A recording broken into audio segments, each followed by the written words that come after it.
À Riant, la transition énergétique est une réalité. Éoliennes sur les hauteurs et méthaniseurs au GAEC du Mont du Ciel.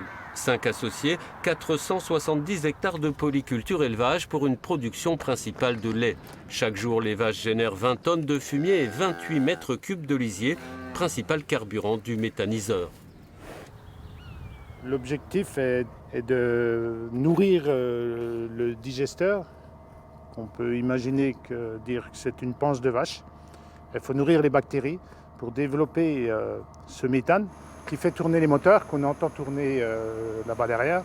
C'est 2 moteurs de 500 chevaux qui génèrent le courant. 2 moteurs qui produisent l'équivalent de la consommation électrique de 1000 foyers et qui génèrent aussi de la chaleur récupérée pour chauffer les locaux du GAEC et les habitations des associés. À cela s'ajoute le digestat, résidu de la méthanisation qui est utilisé comme fertilisant. De nos jours, quand on sait le coût de l'énergie et les éléments à quel prix ils sont, on est bien content de trouver des engrais produits sur l'exploitation et naturels, quoi. La méthanisation, comme les panneaux solaires, ça fait partie du mix énergétique aujourd'hui dont on a besoin. Il est évident qu'avec l'actualité que l'on est en train de vivre, on s'aperçoit que l'autonomie, qu'elle soit au niveau d'une exploitation ou au niveau d'une nation, c'est une nécessité aujourd'hui pour être indépendant. Si ce type de méthaniseur fortement intégré à l'exploitation ne fait pas débat, d'autres provoquent des réticences, voire une franche opposition. À Granvelle, en Haute-Saône, une partie de la population se mobilise contre un projet de méthaniseur géant qui associerait une quinzaine d'agriculteurs et des investisseurs. Organisations syndicales et chambres d'agriculture s'y opposent également.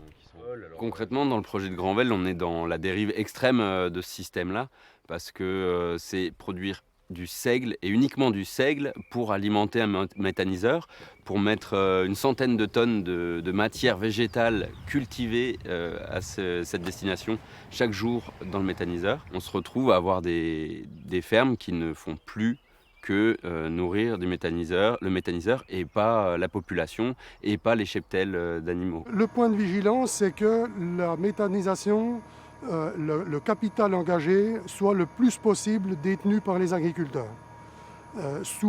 D'autres projets se montent qui sont portés par des groupes d'investisseurs et là, on n'est plus du tout sur la même longueur d'onde. Nous, on défend une méthanisation qui soit fermière, la plus autonome possible, pour éviter trop de circulation de marchandises sur les routes avec les camions et tout ça.